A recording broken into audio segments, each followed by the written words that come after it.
जैसे कि doctor BKS Sanjay ji के बारे में नरेंद्र जी ने भी कुछ प्रकाश डाला था कि सबसे बड़ा ऑपरेशन ऑर्थोपेडिक में Guinness world book of record, Limca world, कई रिकॉर्ड है, लेकिन इससे ज्यादा मैटर करता है कि विदेशों में हमारे डॉक्टर संजय जी ने कई सामाजिक सेशन और लिए हैं। तो मैं अब अनुरोध करता हूं अपनी समिति की तरफ से आज के मुख्य अतिथि डॉक्टर पद्मश्री विभूषण BKS संजय जी से एक बार तालियों के साथ सभी लोग स्वागत करेंगे हमारे आज के मुख्य अतिथि का और उनके उद्घाटन का, जो आज स्वामी ब्रह्मानंद पुरस्कार से सम्मानित किए जाने वाले, मेरी ओर से दोनों हाथ जोड़कर आपको नमस्कार करता हूँ, स्वागत करता हूँ और पुरस्कार पाने के लिए आपको बधाई देता हूँ और शुभकामनाएं देता हूँ। कार्यक्रम की विशिष्ट अतिथि सुश्री मेघा परमार जी, जो कि मध्य प्रदेश की एवरेस्ट पर भारत का झंडा फहराने वाली पहली महिला है, जिनको एवरेस्ट गर्ल के नाम से जाना जाता है। आपको भी मेरा नमस्कार और आपका जो संबोधन था वो सच में प्रेरणादायक था। मैं मंच पर बैठे हुए समस्त सम्मानित अतिथियों का, जनप्रतिनिधियों का एवं सभागार में बैठे हुए सभी शिक्षाविद, लेखक, समाज सेवी, प्रशासनिक अधिकारी, छात्र छात्राएं, सभी पत्रकार एवं दूसरे भाई बहनों को हाथ जोड़कर नमस्कार। हर साल 5 सितंबर को हमारा पूरा राष्ट्र शिक्षक दिवस के रूप में मनाता है। अभी लगभग एक सप्ताह ही बीता है। मैं समझता हूं कि हम पुनः अपने शिक्षकों को याद करें, नमन करें और एक बार हम सभी लोग शिक्षकों को बधाई दें। मैं यहाँ पर यह बताना उचित होगा कि जो कुछ भी आज मैं यहाँ हूँ, मैं उसके लिए मेरे माँ बाप के अलावा मुझे बनाने में यदि किसी का हाथ है तो हमारे अध्यापकों का, खास तौर से प्राइमरी स्कूल के अध्यापक जानकी प्रसाद सिरौलिया जी का। और मैं यहाँ पर यह बताना उचित होगा कि जिस प्रांगण में यह कार्य हो रहा, एक ऐसा शैक्षिक संस्थान है और इस संस्था के कर्ता धर्ता या संस्थापक एक ऐसे व्यक्ति थे जिन्होंने उस समय जब हमारे बुंदेलखंड क्षेत्र में शिक्षा एवं शिक्षण संस्थानों का अभाव था, उन्होंने स्वयं यहाँ शिक्षा एवं शिक्षाओं का न केवल महत्व समझा बल्कि इस क्षेत्र के सभी वासियों का भी शिक्षा का महत्व बताया, शिक्षा का प्रचार प्रसार किया, जिसके बारे में हम सब लोग उस समय अनभिज्ञ थे। एक महान व्यक्तित्व वाले स्वामी ब्रह्मानंद जी की स्मृति में जिस बात व्यक्ति को आज यह सम्मान दिया जा रहा है या दिया गया है, वह भी एक ऐसे व्यक्ति हैं जिन्होंने शिक्षा को उन लोगों के पास पहुंचाई या जो शिक्षा थी कि जो देने में असमर्थ। अभी मैं खान साहब से बात कर रहा था तो मैंने उनसे पूछा, आपके घर में कितने भाई बहन हैं? उन्होंने अभी मुझे बताया, मेरे 2 भाई हैं, छोटे हैं, लेकिन बहन एक भी नहीं। उन्होंने मुझे एक फोटो दिखाई कि मैं हर साल 10,000 बहनों से अपने हाथ में राखी बंधवाता। आपको बधाई हो और आपको धन्य है, आप सच में प्रेरणा स्रोत हैं समाज के लिए। आप एक शिक्षक ही नहीं है, आप जो अपने काम कर रहे हैं उससे समाज को क्या संदेश मिल रहा है वो आप अच्छी तरह से समझते हैं और यहाँ पे सभी प्रबुद्धजन बहुत अच्छी तरह से समझते हैं। मैं तो कहूँगा आपने समिति द्वारा स्वामी ब्रह्मानंद पुरस्कार ग्रहण करने के लिए यहाँ आकर इस कार्यक्रम में 4 चांद लगा दिए हैं। इसके लिए मैं आपको साधुवाद देता हूँ और शुभकामनाएं देता हूँ कि आपके सब्सक्राइबर जल्दी ही 2.5 करोड़ से 5 करोड़।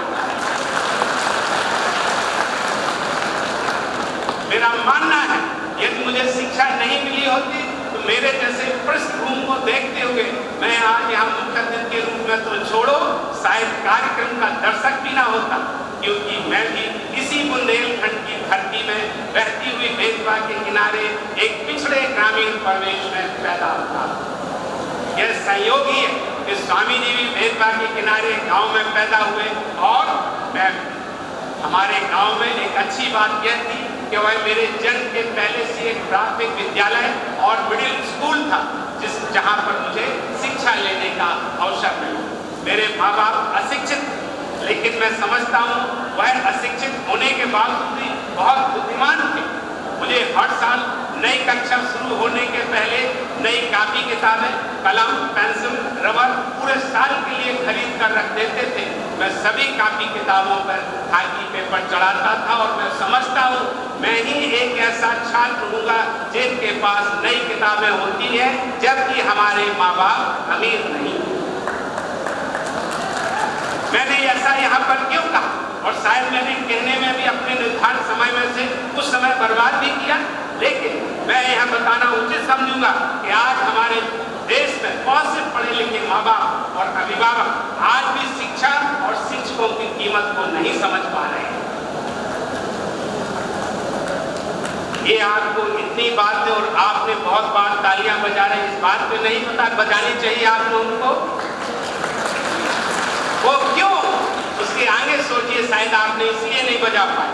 वह आलीशान लाखों करोड़ों के घर बना रहे हैं, महंगी गाड़ियां खरीद रहे हैं और बच्चों को दे भी रहे हैं, लेकिन अच्छी शिक्षा नहीं दे रहे, जो गाड़ियों और मकानों की तुलना में आज भी सस्ती है। आपने पुणे पोर्श कार का घटना सुनी होगी। नाबालिग लड़के ने गाड़ी चलाते हुए, पोर्श कार चलाती है जो करोड़ रुपए की होती है, और उसको इतनी शिक्षा नहीं दी गई है कि जितनी ज्यादा गति उतनी ज्यादा क्षति। शराब पीकर गाड़ी चलाने से दुर्घटना हो सकती है, क्योंकि शराब पीने के बाद आपको पता ही नहीं चलता कि आप सड़क पर हैं या आप गटर में। और आप सुनिए, उसी दुर्घटना में माँ बताती है उसके ब्लड का, खून का सैंपल बदला गया कि लड़के को शराब का, नशे का पता ना चले। दादा ने ड्राइवर को धमकाया कि गाड़ी तुम चला रहे थे, जबकि उसका पोता चला रहा था। बाप ने गाड़ी बदलने के बाद उसने 3 गाड़ियां ली। एक गाड़ी से पुणे से मुंबई गया, दूसरी गाड़ी उसने ली कि उससे कहा कि मैं गोवा जा रहा हूं, और ना वो पहली गाड़ी से मुंबई गया, ना दूसरी गाड़ी से दिल्ली गया, वो तीसरे दोस्त की गाड़ी से पुलिस को चंपा देने के लिए कहीं और चला गया। लेकिन वो इतना अशिक्षित था, उसे ये बात नहीं पता थी कि फोन में EMI होता है, जिससे सब लोगों के पता पुलिस के पास होते हैं, वो आपको बताएं या ना बताएं। तो ये है शिक्षा का महत्व। मैं मानता हूँ शिक्षा सभी बुराइयों का, कमियों को पूरा करने के लिए एक अच्छा, सस्ता और टिकाऊ साधन है। मेरा मानना है भोजन, शिक्षा और स्वास्थ्य सभी को अच्छा, सस्ता और एक साथ मिलना चाहिए। यहाँ पर मैं किसी और का नहीं बल्कि अपना ही अनुभव उदाहरण देना चाहूँगा। मेरे जन्म के बाद मेरे माता पिता ने मुझे भरपेट भोजन दिया, जिससे मैं जीवित रहा। 5 साल की उम्र के बाद उन्होंने मुझे स्कूल भेजा, जो कि हिंदी मीडियम सरकारी स्कूल था, जिसमें शिक्षित हुआ। और यदि इसी बीच में बीमार पड़ा तो मेरे माँ बाप ने मेरा इलाज भी करवाया। वो कैसे? आदमियों का डॉक्टर मिला तो आदमियों के डॉक्टर से, नहीं तो जानवरों के डॉक्टर से इलाज कराया, पर जिंदा तो रहा। आज जिंदा हूँ, शिक्षित हूँ, स्वस्थ हूँ, इसीलिए मैं यहाँ पर खड़ा हुआ हूँ। वरना आज भी 50% 5 साल के बच्चे अपना 5वां जन्मदिन नहीं मना पा रहे हैं। आज भी देश में 20% ड्रॉप आउट है। इसीलिए मैं खान सर को फिर एक बार नमन करता हूँ, धन्यवाद देता हूँ, साधुवाद देता हूँ कि वो ऐसा पुण्य का काम कर रहे हैं। और मुझे भरोसा है इन लोगों की दुआएं आपको दिन दूनी रात चौगुनी तरक्की करेंगी। मुझे आशा है मेघा जी ने तो एवरेस्ट पर पहुंची है, लेकिन हो सकता है समय आने पर आपका नाम चांद और मंगल पर भी पहुंचे, तो ये कोई बड़ी बात नहीं है। मुझे सुन के आश्चर्य होता है कि आपके बताए हुए 50 PCS ऑफिसर हैं, IAS ऑफिसर हैं, तो क्या ऐसा नहीं हो सकता है उनमें से एक लड़का इसरो में पहुंच जाए और वो इसरो के चेयरमैन उस बच्चे को सिलेक्ट करके चांद पे और मंगल पे भेज दें, तो कोई ये बड़ी बात नहीं है। मैं एक कविता के माध्यम से आपको बताना चाहता हूँ अपने बारे में। गांव में पैदा हुआ, वहीं पे पला बड़ा। बचपन से हर दिन मैंने सोना, चांदी, तांबा, पीतल, लोहा, हर थाल को भट्टी में जलते हुए देखा, पिटते हुए देखा, पिटने के बाद फैलकर उसकी मुचद्दर होते हुए देखा। मैंने केवल देखा ही नहीं, जीवन भर भोगा भी है, और जो भोगा है उसी को रचा है। जीवन भर हम जलते रहे, जीवन भर हम जलते रहे, वह पीटते रहे और खाद की तरह हम पिटते रहे। कभी इच्छा से, कभी अनिच्छा से हम चद्दर बनते रहे, और इस चद्दर बनने की प्रक्रिया में कुछ लोग हमें संभालते रहे और हम फैलते रहे। और यही फैलाव आज हमें यहाँ ले आया है। जो सब आप यहाँ देख रहे हैं, ये सब इसी फैलाव का परिणाम है। मैं कृतज्ञ हूँ उन सब लोगों का जिन्होंने मुझे संभाला, और उन सब लोगों का भी जिन्होंने मुझे पीटा। कृतज्ञ हूँ कि वह पीटते रहे, हम फैल। क्योंकि मैं जैसा कहा, आज जीवित हूँ, शिक्षित हूँ, स्वस्थ हूँ, इसलिए मैं यहाँ आपके सामने हूँ। परिवार की देखभाल कर रहा हूँ, अपने कार्य से समाज की सेवा कर रहा हूँ, और अपने ढंग से राष्ट्र निर्माण में अपना योगदान दे रहा हूँ। आज देश में शिक्षा पाने का अधिकार तो है, आज देश में शिक्षा पाने का अधिकार तो है, लेकिन अच्छे और गुणवत्ता वाले शिक्षक का अधिकार नहीं है। मैं शिक्षकों के मार्ग पे अपनी स्वरचित कविता के माध्यम से बताना चाहूंगा, जिसका शीर्षक है गुरु की महिमा। गुरु की महिमा का अंदाज आप इस संत कबीर के दोहे से लगा सकते हैं। गुरु गोविंद दो खड़े काके लागू पाए, बलिहारी गुरु आपने जिन गोविंद दियो बताए। द्रोणाचार्य जैसे महान गुरु की प्रतिभा तो अर्जुन बना ही देती है, लेकिन उसकी प्रतिमा भी पैदा कर देती है एकलव्य। ये है गुरु के ज्ञान का प्रभाव। पर गुरु दक्षिणा में एकलव्य का अंगूठा लेना घृणा की निशानी है। द्रोणाचार्य पहले भी थे, द्रोणाचार्य आज भी। धन्यवाद। पर आज देश को राजगुरु द्रोणाचार्य जैसे गुरु की नहीं, जानबूझकर कर्ण और एकलव्य को सिखाने से मना कर दिया, बल्कि आदि गुरु वाल्मीकि जैसे गुरु की जरूरत है, जिन्होंने अजनबी त्यागी माँ सीता के बच्चों को भी सिखा दिया, या फिर महर्षि गौतम जैसे गुरुओं की आवश्यकता है। धन्यवाद, जिन्होंने ज्वाला के अज्ञान के पुत्र को सत्य का नाम दिया। ऐसा नहीं है कि अच्छे गुरु पहले भी थे, अच्छे गुरु आज भी हैं। सुपर 30 के संस्थापक आनंद कुमार और हमारे सामने बैठे हुए खान सर इसके उदाहरण हैं, जिन्होंने सोचतों बचतों गरीबों के बच्चों की प्रतिभा को न केवल खोजा, बल्कि उनको मान दिया, ज्ञान। मेरा मानना है शिक्षा किसी भी व्यक्ति, परिवार और समाज और राष्ट्र के विकास का एक बुनियादी स्तंभ है। मेरा मानना है साथ साथ रहना ही अपने आप में शिक्षा है। परिवारों का अलगाव हमें वह शिक्षा नहीं दे पा रहे जो हमें संयुक्त परिवार देते हैं। ये मैं सिर्फ छात्र छात्राओं के लिए लिखा हुआ है, इसको आप ध्यान रखिए। हमारी शिक्षा एवं हमारा वातावरण भी जो हमें अच्छा या बुरा बनाता है। एक फ्रेंच दार्शनिक रूसो का मानना था, शिक्षक बच्चों के लिए हमेशा उनके साथ खड़े रहे जब बच्चे का विकास हो रहा। शिक्षक ये सुनिश्चित करें कि उसे बुरी आदतें न पड़े। एक अमेरिकन शिक्षाविद हॉरिस मान ने कहा था कि एक निर्माता या बनाने वाला हजारों सुधारकों से अच्छा होता है। मैं तो यह मानता हूँ, और मैं ड्राफ्ट का सिद्धांत किया है, जिसको अंग्रेजी में कहते हैं ड्राफ्ट। ड्राफ्ट का मतलब है D means do, R means right, A means act, F means first, T means time। यानी कि do right at first time because redo and repair are the costly affair। अर्थात किसी भी कार्य को पहली बार ही अच्छा करें, क्योंकि मरम्मत को दोबारा काम करना महंगा पड़ता है। एक अमेरिकन शिक्षाविद जॉन डबी ने तो यहाँ तक कहा है कि आदमियों को बनाने में जितना महत्व भोजन का है, उतना ही महत्व समाज को बनाने में शिक्षा का है। उन्होंने यह भी कहा कि समाज का निर्माण उसमें रहने वालों के शारीरिक निकटता से नहीं, बल्कि विचारों की समानता से होती है, और उसका उदाहरण आप यहाँ पर देख रहे हैं। उनका मानना था लोकतंत्र में बनी हुई सरकारें तभी सफल होंगी जब हमारा मतदाता शिक्षित होगा, वह भी मानवीय गुणों में।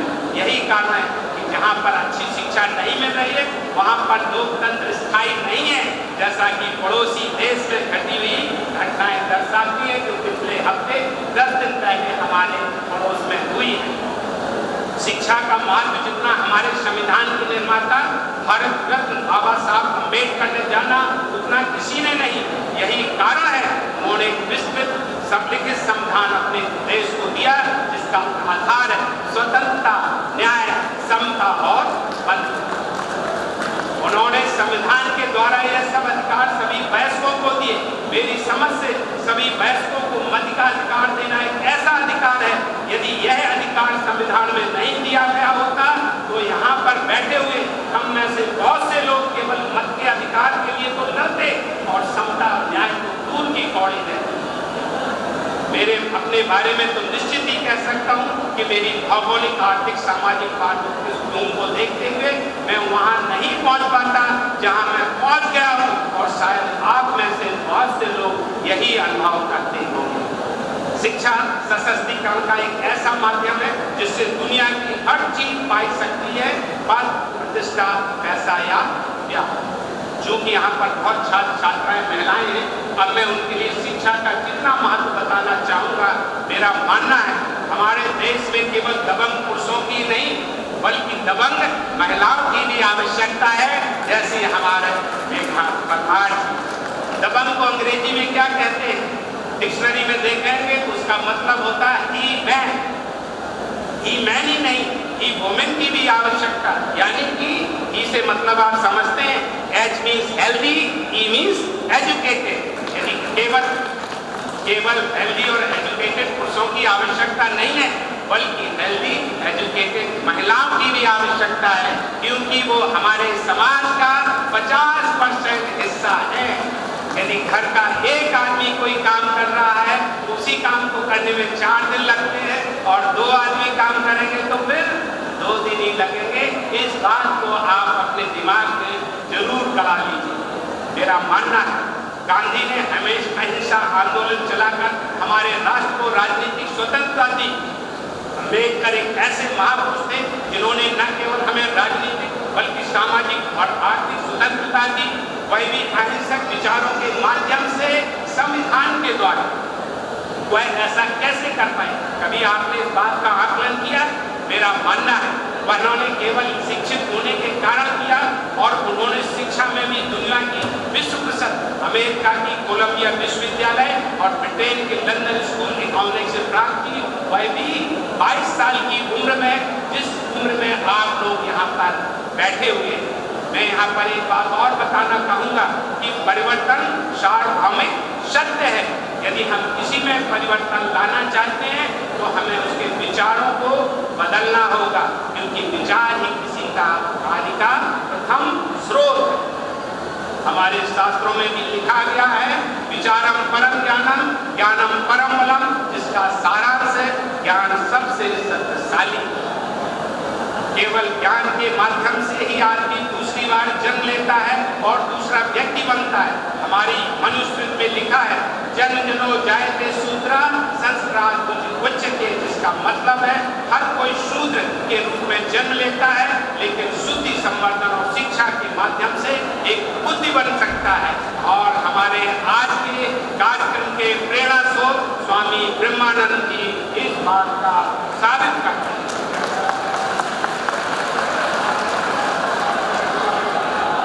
अम्बेडकर ने समाज को 3 मंत्र दिए।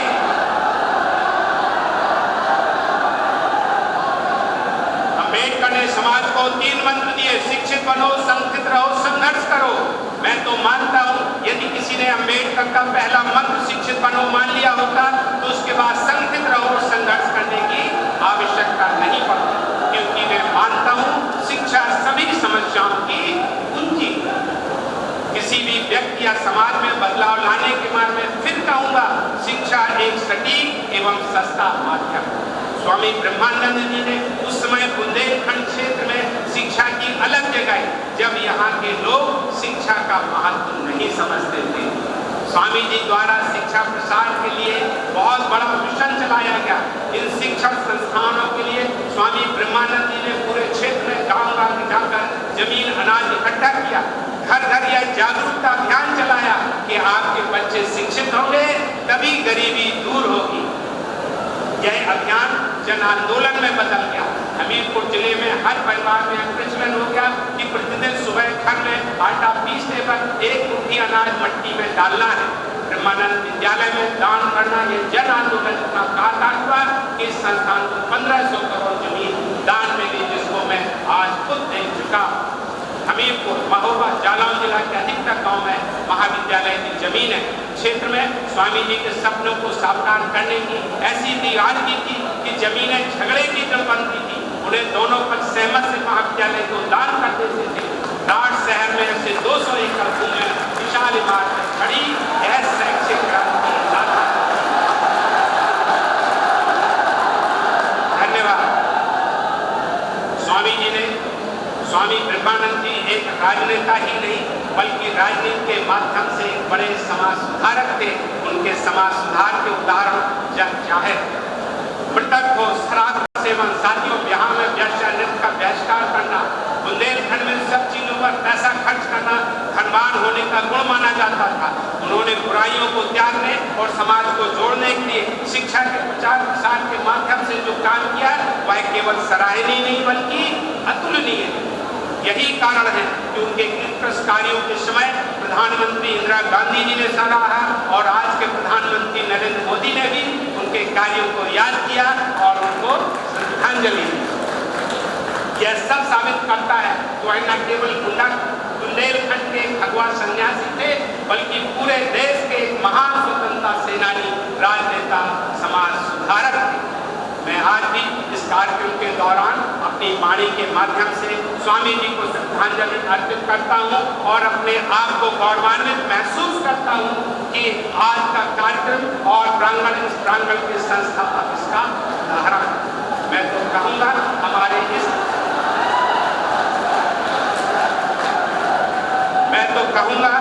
इस प्रांगण के संस्थापक स्वामी ब्रह्मानंद जी के लिए एक उचित श्रद्धांजलि होगी कि उनके किए हुए आदर्श का हम सब पालन करें और अपने अपने सपनों को पूरा।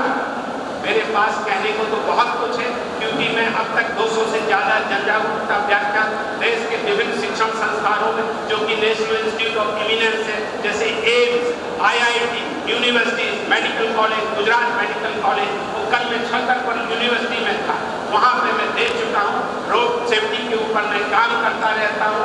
इसके लिए मैंने कहा, मुझे पद्मश्री मिलने के बाद मौका दिया कि मैं अपने माननीय सांसदों को भी अपने कार्यों के बारे में बताएं और वो मैंने पार्लियामेंट में किया। मुझे मौका मिला है अपने भूतपूर्व राष्ट्रपति जी के द्वारा, वो एक कार्यक्रम में मुख्य अतिथि थे और मैं गेस्ट ऑफ ऑनर था एक यूनिवर्सिटी के दीक्षांत समारोह में। मैं इस तरह की बहुत से कार्य करता रहता हूँ। यदि मुझे समिति द्वारा पुनः अवसर मिला तो मैं एक बार फिर आपके साथ अपने विचारों को साझा करूँगा। अंत में मैं अपनी एक स्वरचित कविता से आयोजकों, छात्राओं, सम्मानित बुद्धजनों और विद्यालय के कर्मचारियों एवं अध्यापकों को एक बार पुनः धन्यवाद देना चाहूँगा, जिसका शीर्षक है सपने हमारे और आपके। ये पुस्तक है वाणी प्रकाशन ने लिखी हुई है, इजीली अवेलेबल है। यदि किसी के इसी में से मैं आपसे 2.5 या 3 मिनट और लूँगा। इस कविता को सुनिए। मैंने लिखा था केवल अपने लिए, फिर पढ़ा कि हमारे ही नहीं ये आपके हैं और इस कविता को आप सुनकर आप खुद अंदाज लग जाएगा कि किसके लिए। यह कविता क्रिया नहीं बल्कि प्रतिक्रिया है। एक कवि कहते हैं कैसे कटती उनकी रातें जो सपने नहीं देखते। मैं कहता हूँ कैसे कटते उनके दिन जो सपने नहीं देखते। सपनों को देखना सीखो, रात के नहीं बल्कि दिन के भी। रात के सपने तो अनायास आ जाते हैं लेकिन दिन के सपनों को तो बुलाना पड़ता है। रात के सपने कभी पूरे होते हैं, दिन के अधिकांश। कभी कहते हैं सपने होते हैं आकाश की तरह अनंत, क्षितिज की तरह अजनबी। मैं कहता हूँ अनंत को भी तो नापा जा सकता है, जैसा हमारे वैज्ञानिकों ने नापा और पहुंच गए मंगल तक।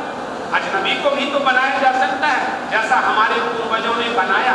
हम सब की तरह वह भी तो पहले से अजनबी ही रहे होंगे, लेकिन मिलने के बाद मंत्र दिया वसुधैव कुटुम्बकम, जिसका मतलब है पूरी दुनिया एक परिवार।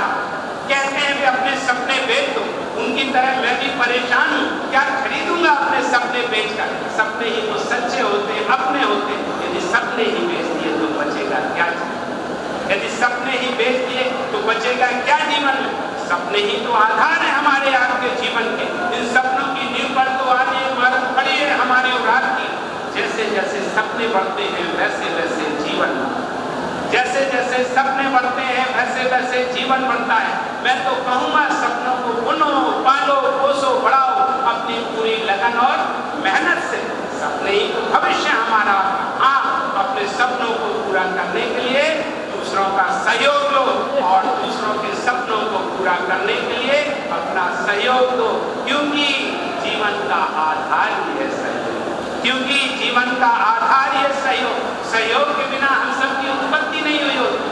सहयोग के बिना हम सब की उत्पत्ति नहीं हुई होती है, ना ही होता इतना विकास एवं विस्तार। आज यहाँ जो पूरा हो रहा सपना ही तो था, और क्या। हमारे सपनों को संभालने के लिए आपको धन्यवाद और आपके सपनों को संभालने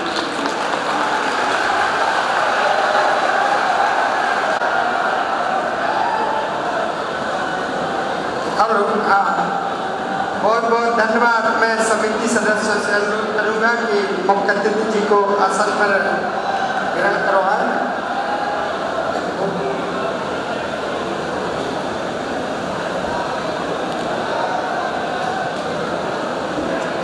तो अब जिस क्षण के लिए हम परेशान हैं, देखिए जो हमारे भाई हैं जिस क्षण के लिए हम परेशान हैं, उत्सुक और बेसब्री से इंतजार कर रहे हैं, वो हमारा क्षण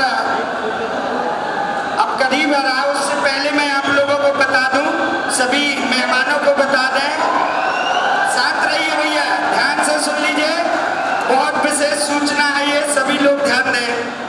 देखिए हम लोग अगर समिति वालों ने कभी, आप जो हमारे मेहमान आए, पत्रकार बंधु आए, माताएं बहनें आई, अगर किसी को व्यवस्था बनाने के लिए कुछ लगा हो आपको कि अभद्रता की या बुरा लगा हो, तो सबसे पहले समिति माफी मांगती है आपसे, क्योंकि व्यवस्था बनाने के लिए कुछ कड़वे कदम उठाने पड़ते हैं।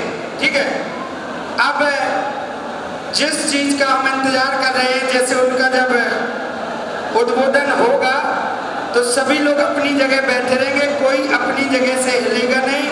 बच्चों, इस कार्यक्रम में उनको उद्बोधन के साथ साथ बच्चों से, स्टूडेंट से इंटरेक्शन भी है, तो बिल्कुल इस कार्यक्रम का फुल मजा लीजिए, लेकिन अनुशासन अपने हाथ में रखिए। कल खान सर जाकर के ये ना कहें कि मैं बुंदेलखंड में गया था, वहाँ के बच्चे बहुत अनुशासनहीन है। ठीक है ना, तैयार है स्वामी जी? तो अब मैं सभी से अनुरोध करूंगा कि वीडियोग्राफी करने के लिए भी आप लोग आगे न आए, मतलब अपनी अपनी जगह से ऐसा व्यवस्थित बना लें कि सबको आगे पीछे दिखाई दे। ठीक है भैया? हाँ, तो अब मैं आमंत्रित करूंगा, आज जो कार्यक्रम है अवार्डी का, तो मैं खान सर से अनुरोध करूंगा समिति की तरफ से आप आए और इन बच्चों को उद्बोधन दें। माननीय खान सर,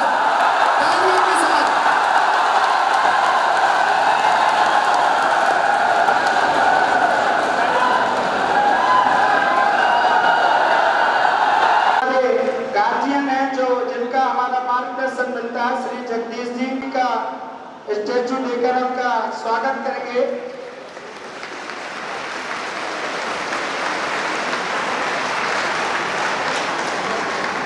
आपके साथ स्वागत करेंगे हमारे बीच है